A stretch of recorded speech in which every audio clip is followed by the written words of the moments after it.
नमस्कार, स्वागत है आप सब लोगों का मेरे चैनल स्टार्टिंग फ्रॉम स्क्रैच पे।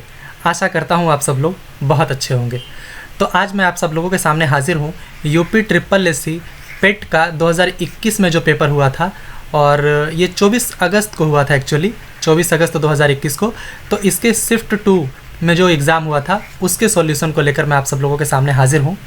तो चलिए सीधा चलते हैं अपने पहले प्रश्न के ऊपर। निम्नलिखित में से किस क्रम में भारत आए? तो यहाँ पे जो आप 3 नाम देख रहे हैं, थॉमस रो, फाहियान और वेनसांग, तो आपको बताना है ये किस सीरीज़ में भारत आए थे। पहले कौन, फिर कौन, फिर कौन, ऐसे आपको सीरीज़ में बताना है। तो सबसे पहले हम लोग डिस्कस करते हैं थॉमस रो के बारे में। तो थॉमस रो एक ब्रिटिश नागरिक थे और ये आए थे 1616 में। और ये बाकायदा वहाँ के जो राजा थे उस टाइम के, जेम्स वन, इनसे ये एक लेटर लेकर आए थे इंडिया में कि इन्हें इंडिया में ट्रेड करना है। तो अब अगर इंडिया में ट्रेड करना है तो उस समय यहाँ पे मुग़लों का राज था, मुग़लों का यहाँ पे शासन था, और जहांगीर यहाँ पे राजा थे उस समय। जहांगीर रूल कर रहे थे इंडिया पे। तो ये पहुँच गए जहांगीर के कोर्ट में इनसे परमिशन लेने के लिए, किस चीज़ के लिए? ट्रेड करने के लिए, कि हम इंडिया में ट्रेड करना चाहते हैं। तो ये आए थे 1616 में। अब बात करते हैं फाहियान, जो कि एक चाइनीज़ ट्रेवलर थे। तो ये आए थे 5th सेंचुरी में। ये देखते रहिएगा, ये आए थे 17th सेंचुरी में, ये 5th सेंचुरी में। तो ये आए थे, कब आए थे इंडिया में? ये आए थे 5th सेंचुरी में। और इंडिया में उस समय जो राजा थे वो थे चंद्रगुप्त द्वितीय। और ये गुप्ता अम्पायर के तीसरे राजा थे, चंद्रगुप्त द्वितीय। और इनको एक टाइटल मिला हुआ था विक्रमादित्य। इसीलिए इनको कहा जाता है चंद्रगुप्त विक्रमादित्य। ठीक है। अब बात करते हैं वेनसांग के बारे में। ये आए थे 7th सेंचुरी में। ये भी एक चाइनीज़ ट्रेवलर ही थे। और ये जब आए थे तब उस समय हर्षवर्धन यहाँ राजा थे, हर्षवर्धन। तो अब आप देख सकते हैं ये आए थे 17वीं सेंचुरी में, ये 5वीं सेंचुरी में, और ये 7वीं सेंचुरी में। तो सबसे पहले कौन आए थे? फाहियान, फिर वेनसांग, फिर थॉमस रो। मतलब दूसरा, तीसरा, फिर पहला। और ये है ऑप्शन 3rd में। तो आपका करेक्ट ऑप्शन हो जाएगा ऑप्शन 3rd। अब बात करते हैं अपने दूसरे प्रश्न के बारे में। सिराजुद्दौला किस युद्ध में अंग्रेज़ों से पराजित हुआ था? तो सिराजुद्दौला, यहाँ पे ऑप्शन है आपके बक्सर, पलासी, वांडीवॉश या नन ऑफ दिस। तो सिराजुद्दौला एक्चुअली पलासी के युद्ध में अंग्रेज़ों से पराजित हुआ था। और ये पलासी का युद्ध कब हुआ था? 1757 में बैटल ऑफ पलासी हुआ था। इसमें अंग्रेज़ों ने इन्हें हरा दिया था। और अंग्रेज़ों की तरफ से जो मेन थे वो थे रॉबर्ट क्लाइव। यही अंग्रेज़ों को लीड कर रहे थे कलकत्ता में, और इन्होंने ही हरा दिया सिराजुद्दौला को। तो एक्चुअली सिराजुद्दौला के हार का जो सबसे मेन वजह था वो था इनका जो कमांडर इन चीफ, और वो था मीर जाफ़र। तो इन्होंने क्या किया था कि सिराजुद्दौला को धोखा दे दिया था। तो सिराजुद्दौला को धोखा इसलिए दिया था क्योंकि रॉबर्ट क्लाइव ने इन्हें वादा कर दिया था कि तुम सिराजुद्दौला को हराने में मदद करो, बदले में तुम्हें बंगाल का नवाब बना दिया जाएगा। जब सिराजुद्दौला मारा जाएगा या हार जाएगा तो बंगाल का नवाब तुम्हें बना दिया जाएगा। इसीलिए मीर जाफ़र ने सिराजुद्दौला को धोखा दिया, और फिर अंग्रेज़ों ने पलासी के युद्ध में सिराजुद्दौला को हरा दिया।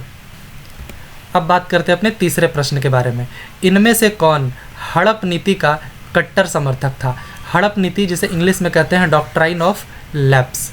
एक और नीति थी, और वो थी सब्सिडियरी अलायंस, जिसे लाया था लॉर्ड वेलेस्ली ने। ये भी आप ध्यान रखिएगा, अक्सर ये एग्ज़ाम में आता है। तो यहाँ पे बात हो रही हड़प नीति की, डॉक्ट्राइन ऑफ लैप्स। तो इसका समर्थक कौन था? तो ये था लॉर्ड डलहौजी एक्चुअली ये लाया था, हड़प नीति लाया था, लॉर्ड डलहौजी ही लाया था इसको। और इसके अंतर्गत वो क्या करता था कि राजाओं से संधियां कर करके उनका राजपाट छीन लेता था। और इसमें अगर कुछ राज्य देखा जाए, जैसे कि सतारा, जो कि इसका पहला शिकार हुए थे हड़प नीति का।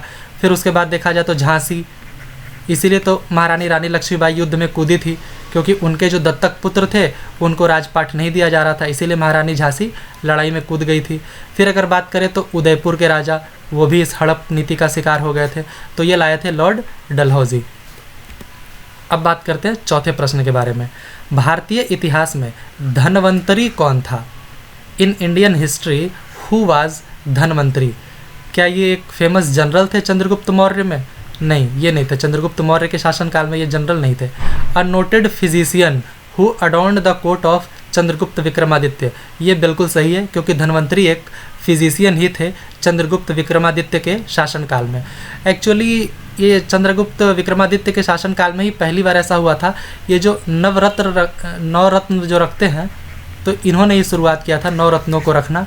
बाद में फिर अकबर ने भी नवरत्न रखे थे, और धनवंतरी एक्चुअली चंद्रगुप्त विक्रमादित्य के 9 रत्नों में से ही एक थे ये धनवंतरी। अब धनवंतरी के बारे में एक और बात करें तो धनवंतरी ने 2 किताब भी लिखे थे, जैसे कि एक था रोग निदान, निदान मतलब होता है छुटकारा पाना, मतलब रोग से छुटकारा पाना, और एक था वैद्य चिंतामणि। तो ये 2 बुक था इनका, वो ज़रूर ध्यान रखिएगा, अक्सर ये एग्ज़ाम में आता है। और धनवंतरी को एक्चुअली विष्णु का अवतार भी मानते हैं, विष्णु भगवान का अवतार भी इनको मानते हैं। वो लोग जो वैष्णव पंथ को फॉलो करते हैं, वो इनको विष्णु का अवतार मानते हैं। अब बात करते हैं 5वें प्रश्न के बारे में। मौर्यकालीन भारत के विवरण वाली इंडिका के लेखक थे। मतलब इंडिका एक पुस्तक है जिसमें मौर्य काल के बारे में विवरण है, तो इसके लेखक कौन है? मेगस्थनीज हैं, फाहियान है, वेनसांग है, या नन ऑफ दीज है? कौन है? तो इसका करेक्ट ऑप्शन हो जाएगा मेगस्थनीज, जो कि एक ग्रीक थे, और इन्होंने ही, ग्रीक राइटर थे, इन्होंने ही मेगस्थनीज को लिखा था। और जिसमें क्या है, मौर्य काल का पूरा डिटेल हमें इस बुक से मिलता है, इंडिका बुक से मिलता है, जिसे लिखा है मेगस्थनीज ने। अब बात करते हैं 6ठे प्रश्न के बारे में। साइमन कमीशन किस वर्ष भारत में प्रथम बार आया था? 1925 में, 1926 में, 1919 में, 1928 में? तो इसका करेक्ट ऑप्शन तो है 1928।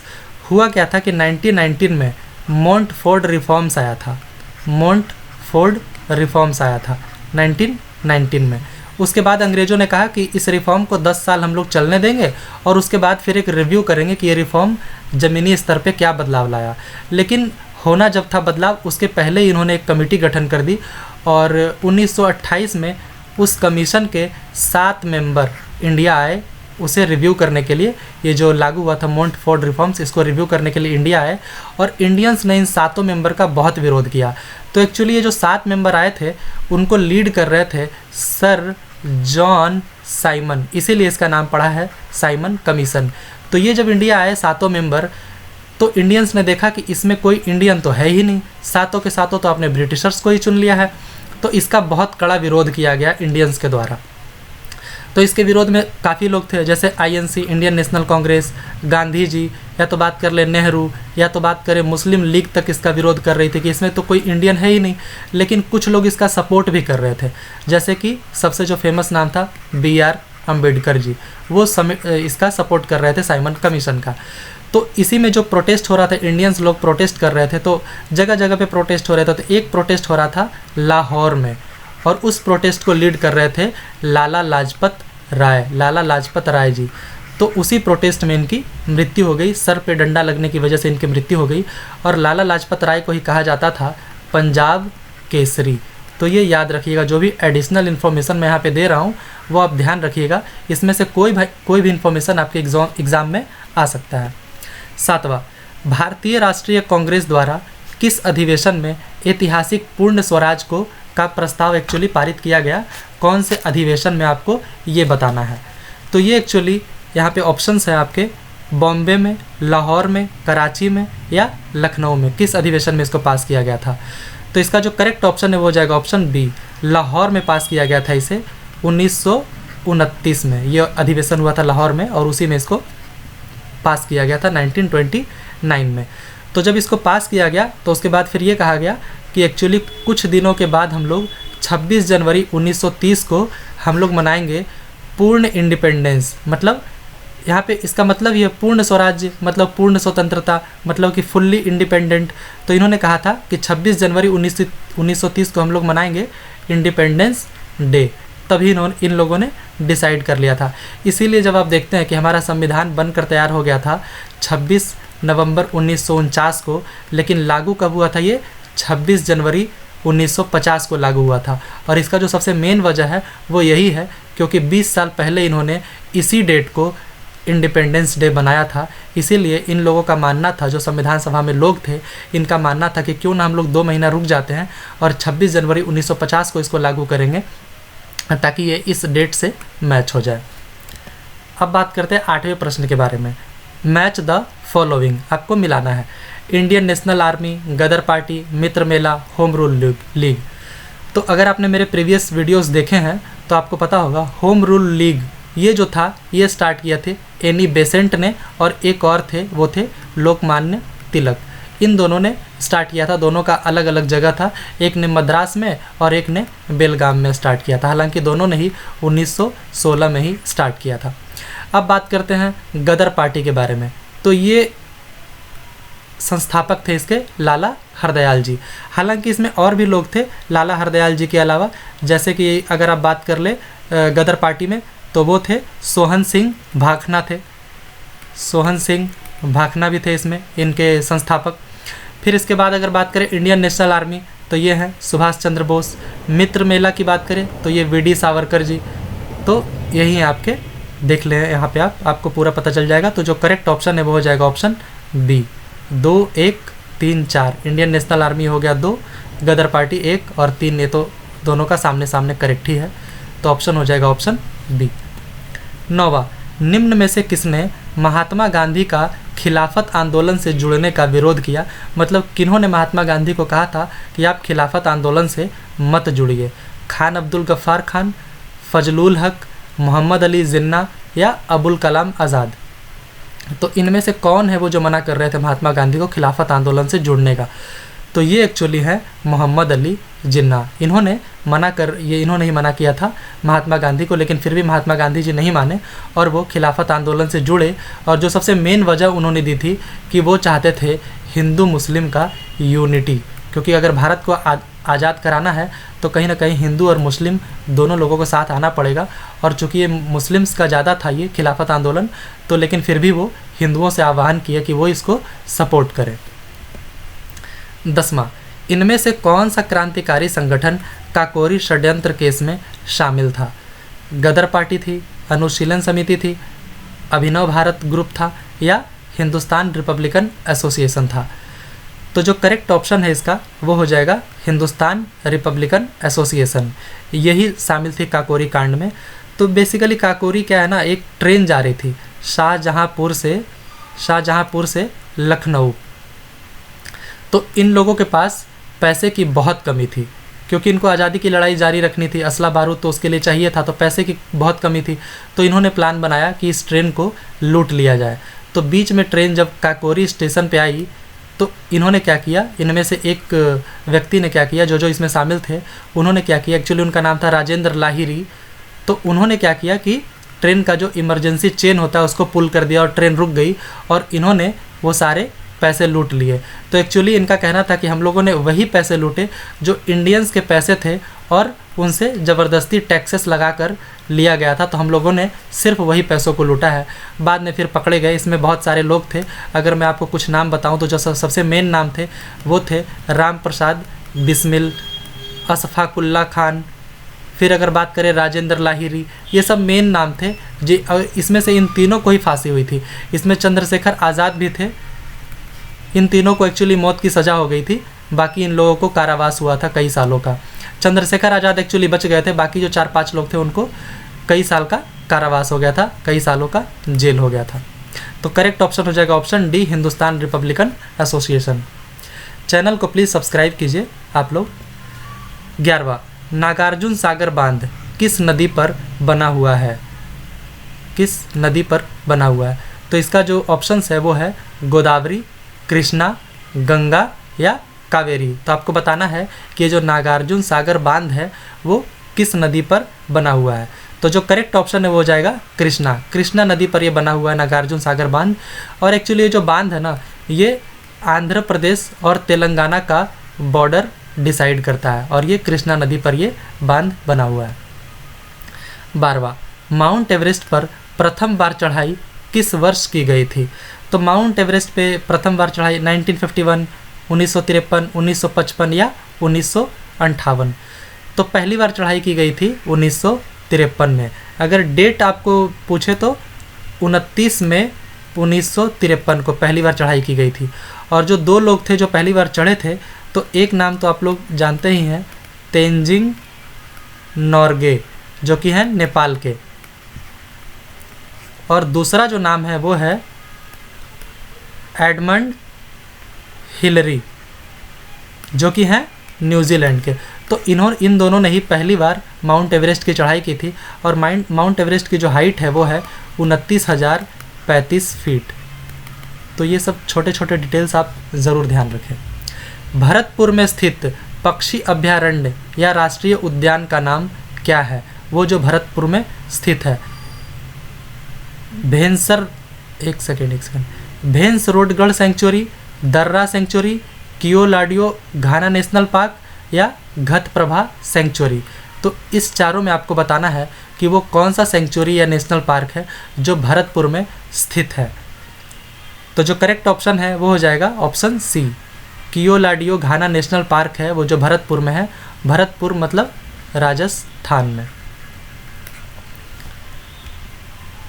14वां प्रश्न, भिलाई इस्पात संयंत्र के लौह जो अयस्क हैं उसके स्रोत कहाँ से है? ये कहाँ से आते हैं? भिलाई इस्पात जो है संयंत्र है, इसके कौन से हैं?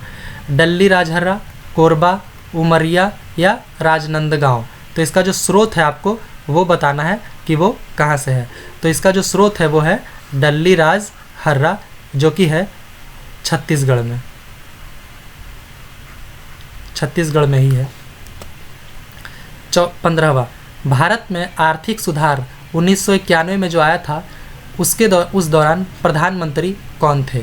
तो ये जो एलपीजी रिफॉर्म्स है, लिबरलाइजेशन, प्राइवेटाइजेशन एंड ग्लोबलाइजेशन, ये जो रिफॉर्म्स आए थे आर्थिक सुधार, तो उस समय पूछ रहा है प्रधानमंत्री कौन थे?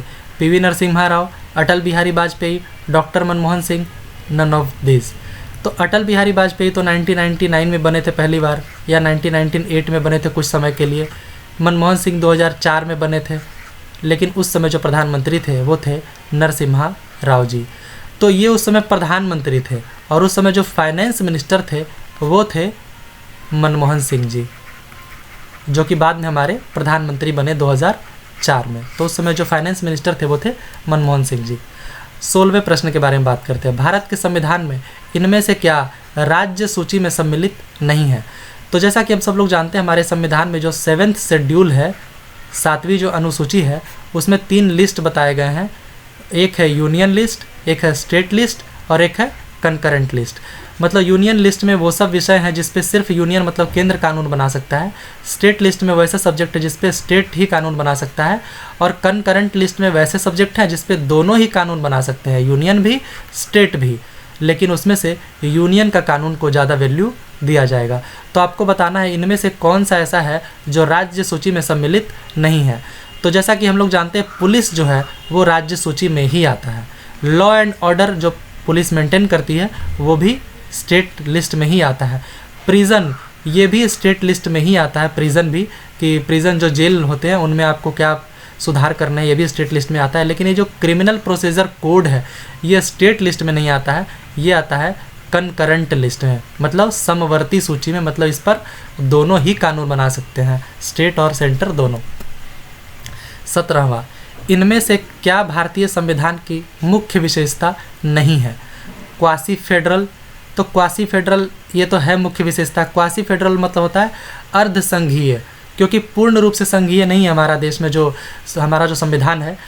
तो इसमें क्या है, क्वासी फेडरल इसलिए क्योंकि सेंटर भी है और स्टेट भी है, लेकिन कहीं ना कहीं सेंटर को ज़्यादा पावर दिया गया है। तो इस तरीके से ये पूरा फेडरल तो नहीं हुआ, इसलिए इसको क्वासी फेडरल कहा जाता है। कमिटेड जुडिशियरी, यही आपका करेक्ट ऑप्शन है। ये हमारे देश में हमारे संविधान की ये प्रमुख विशेषता नहीं है, क्योंकि हमारा जो जुडिशियरी है वो इंडिपेंडेंट जुडिशियरी है। डिस्ट्रीब्यूशन ऑफ पावर ये बिल्कुल है कि अलग अलग पावर यहाँ पे बांटे हुए हैं।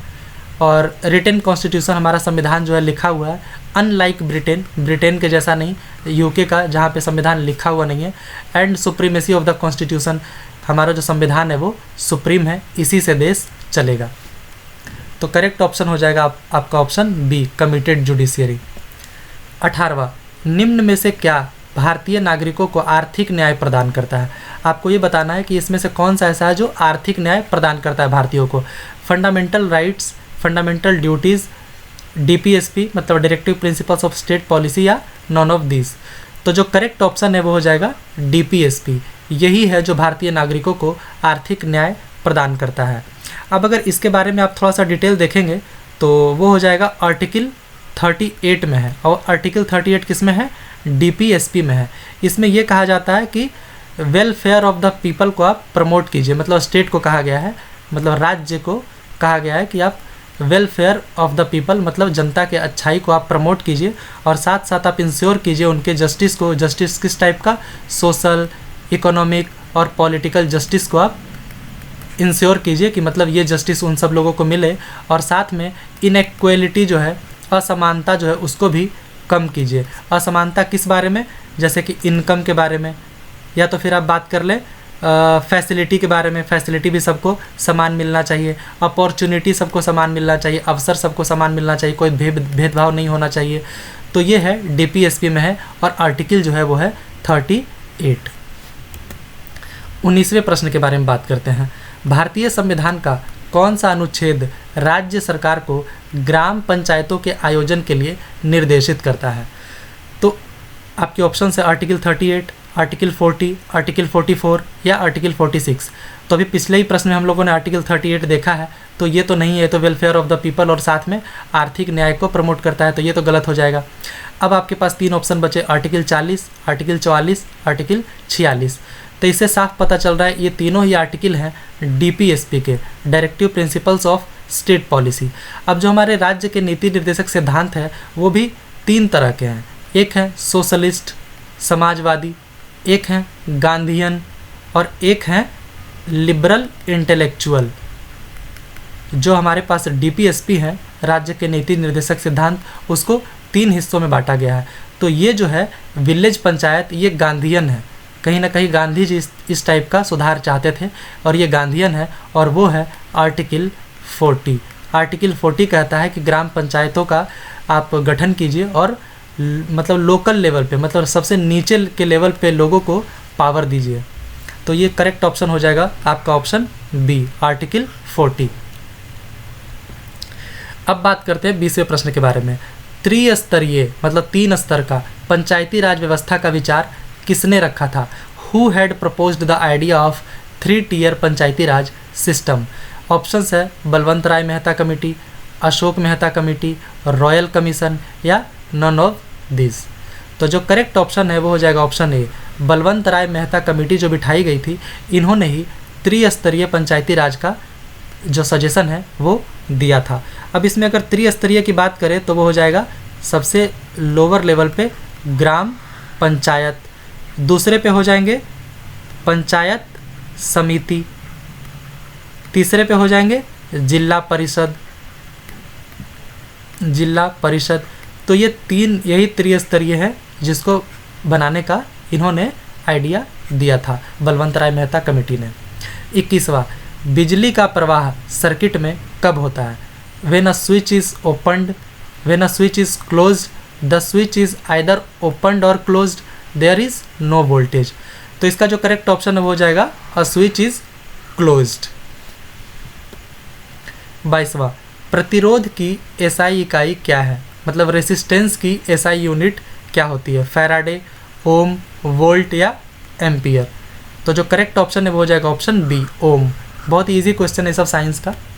नींबू का खट्टा स्वाद इनमें से किसकी उपस्थिति के कारण होता है? नींबू जो हमें खट्टा लगता है वो किस वजह से लगता है? Citric acid, acetic acid, oxalic acid या फॉर्मिक एसिड? तो जो करेक्ट ऑप्शन है वो हो जाएगा साइट्रिक एसिड। साइट्रिक एसिड के कारण ही नींबू हमें खट्टा लगता है। अब बात करते हैं अपने 24वें प्रश्न के बारे में। कर्कटजनक रसायन होता है, कार्सिनोजेनिक जो केमिकल्स होता है उससे क्या होता है? हार्ट डिजीज़, दिल की बीमारियां होती है, डायबिटीज़ होता है, कैंसर होता है या अस्थमा होता है? तो ये जो है कार्सिनोजेनिक है केमिकल, उससे जो होता है वो होता है कैंसर। अब कुछ कार्सिनोजेनिक अगर केमिकल्स की बात करें तो उनमें से एक है बेंजीन, अगर और बात करें तो एस्बेस्टोज, या तो आप बात करें आर्सेनिक। तो ये सब क्या है? ये सब कार्सिनोजेनिक है। ये अगर आपके बॉडी में कैंसर का जब भी अगर मामला आएगा तो आप इन पदार्थों से कितना दूर रहते हैं आप उतना ही कैंसर से दूर रहेंगे। 25वां, भारत के प्रथम राज्य का नाम क्या है जिसने अपने सभी निवासियों को स्वास्थ्य बीमा प्रदान किया है? पहला राज्य गुजरात, तेलंगाना, राजस्थान या कर्नाटका। तो एक्चुअली जो पहला राज्य था वो है राजस्थान, जिसने अपने सभी नागरिकों को 5 लाख तक का बीमा प्रदान किया, मतलब एक परिवार में 5 लाख का बीमा। तो ये पहला राज्य बना राजस्थान। 26वां, निम्न में से किस देश को थंडर ड्रैगन की भूमि के नाम से जाना जाता है? थंडर ड्रैगन की भूमि के नाम से जापान, भूटान, नेपाल या श्रीलंका। तो जो करेक्ट ऑप्शन है वो हो जाएगा ऑप्शन बी।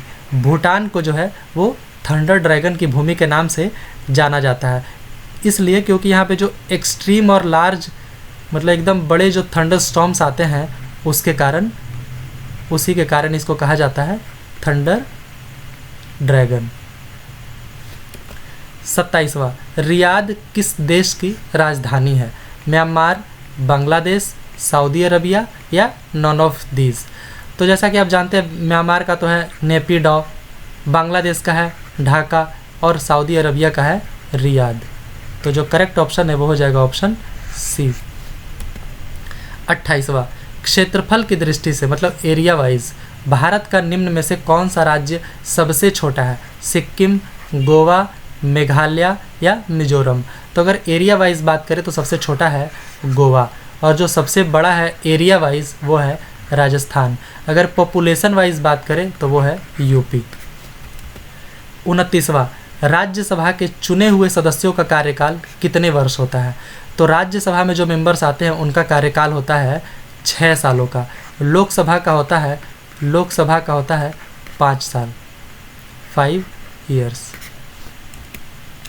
30वां, विश्व में संयुक्त राष्ट्र दिवस कब मनाया जाता है? तो जब इसका गठन हुआ था 1945 में संयुक्त राष्ट्र का गठन हुआ था, तो वो डेट था 24 अक्टूबर। इसीलिए हर मतलब साल 24 अक्टूबर को संयुक्त राष्ट्र दिवस मनाया जाता है। 31वां, तमिलनाडु विधानसभा 2021 का चुनाव किस राजनीतिक दल ने जीता? तो ये चूँकि पिछले साल का क्वेश्चन है इसीलिए उस साल जो जीता था उसके बारे में पूछा जा रहा है। अब ये 5 सालों के लिए है। डीएमके ने जीता था, बीजेपी ने, एआईएडीएमके ने या पीएमके ने। तो एक्चुअली जो चुनाव जीती थी वो थी डीएमके पार्टी, जिसका अगर पूरा नाम देखेंगे तो वो है द्रविड़ मुनेत्र कड़गम। तो इसका पूरा नाम है डीएमके का द्रविड़ मुनेत्र कड़गम। 32वां, अंतर्राष्ट्रीय न्यायालय कहाँ स्थित है?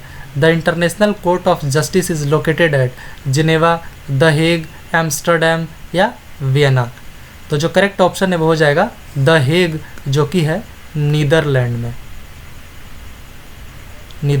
में। 33वां, विश्व प्रसिद्ध खजुराहो मूर्तिकलाएं स्थित है। तो खजुराहो का जो स्कल्पचर्स है वो कहाँ स्थित है?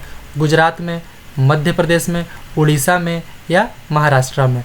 तो जो करेक्ट ऑप्शन है वो हो जाएगा ऑप्शन बी, ये है मध्य प्रदेश में है।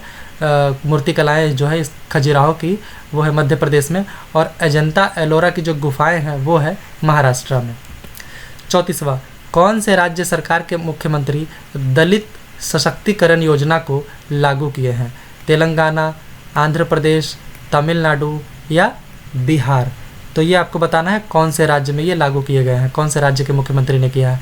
तो वो है तेलंगाना। अब बात करते हैं 35वें प्रश्न के बारे में। त्वचा की ऊपरी सतह क्या कहलाती है?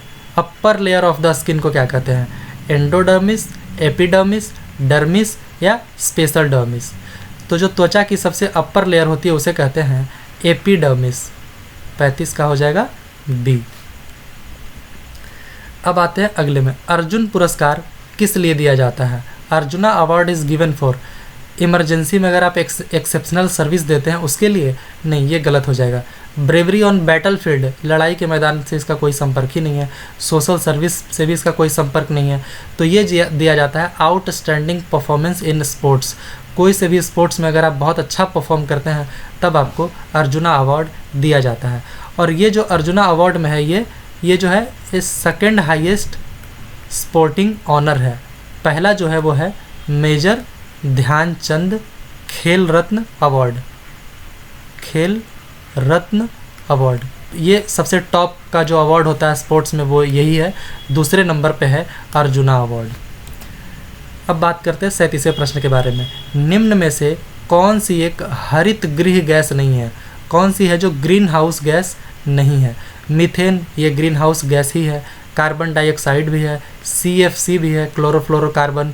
नाइट्रोजन एक ग्रीन हाउस गैस नहीं है। बाकी मीथेन, कार्बन डाइऑक्साइड, CFC कह लें, या तो फिर नाइट्रस ऑक्साइड ये भी एक ग्रीन हाउस गैस ही है। बट नाइट्रोजन जो कि आपका करेक्ट ऑप्शन हो जाएगा, ये एक ग्रीन हाउस गैस नहीं है। 38वां, भारत की राष्ट्रीय आय का आकलन करने वाली संस्था कौन सी है? कौन सी ऐसी संस्था है जो बताती है भारत की राष्ट्रीय आय? RBI बताती है, या नीति आयोग बताती है, या मिनिस्ट्री ऑफ फाइनेंस बताती है, या तो फिर CSO बताती है, मतलब सेंट्रल स्टैटिस्टिकल ऑर्गेनाइजेशन। कौन बताती है? तो ये जो करेक्ट ऑप्शन है वो हो जाएगा आपका ऑप्शन डी। ये CSO है जो भारत के नेशनल आय जो है, सकल आय, उसको बताती है। तो और ये आती है मिनिस्ट्री, किस मिनिस्ट्री के अंदर आती है ये हमेशा ध्यान रखिएगा, इसमें ये ट्रिकी क्वेश्चन हो जाता है। ये आती है ministry of statistics and programme implementation. ये इसी मिनिस्ट्री के अंतर्गत आती है CSO। 39वां सेवा क्षेत्र का दूसरा नाम क्या है? ये जो सर्विस सेक्टर है इसका दूसरा नाम क्या है? Tertiary sector, primary sector, secondary sector, या एग्रीकल्चर सेक्टर? तो एक्चुअली क्या है ना, एग्रीकल्चर सेक्टर ही को ही कहा जाता है प्राइमरी सेक्टर। अब सेकेंडरी सेक्टर में आता है मैन्युफैक्चरिंग, और ये जो सर्विस सेक्टर है ये आता है टर्शियरी सेक्टर में। तो ऑप्शन हो जाएगा ऑप्शन ए। भारत में श्वेत क्रांति के जनक के रूप में किनको माना जाता है? बलवंत राय मेहता, वर्गीसे क्यूरियन, MS स्वामीनाथन, या नॉर्मन एडबर्ग? तो जो करेक्ट ऑप्शन है वो हो जाएगा ऑप्शन बी। डॉक्टर वर्गीसे क्यूरियन को ही भारत में वाइट रेवोल्यूशन का जनक माना जाता है। वाइट रेवोल्यूशन में बेसिकली दुग्ध उत्पादन, मिल्क प्रोडक्शन पे फोकस करना था, तो इन्हीं को इनका जनक माना जाता है। बहुत सारे इस तरह के रेवोल्यूशन थे, जैसे कि अगर बात कर ले ब्लू रेवोल्यूशन, वाइट रेवोल्यूशन में तो दूध का उत्पादन था, अभी यहाँ पे हम लोगों ने देख लिया। अब अगर बात करें ब्लू रेवोल्यूशन, तो इसमें क्या था, फिश के प्रोडक्शन पे ध्यान देना था। अब अगर बात कर ले ग्रीन रेवोल्यूशन, तो वो क्या था, फूड ग्रेन्स के प्रोडक्शन पे ध्यान देना था। अब अगर बात कर ले हम लोग येलो रेवोल्यूशन, तो इस पे क्या था, ऑयल सीड्स, इसके प्रोडक्शन पे ज़्यादा बल देना था। तो इस तरीके के कई रिवॉल्यूशन थे। तो बस यही था 40 क्वेश्चन जिसको लेकर आज मैं आया था। तो चैनल को प्लीज़ थोड़ा प्यार दीजिए, सब्सक्राइब कीजिए, वीडियो को लाइक कीजिए, कमेंट कीजिए, शेयर कीजिए। Thank you so much.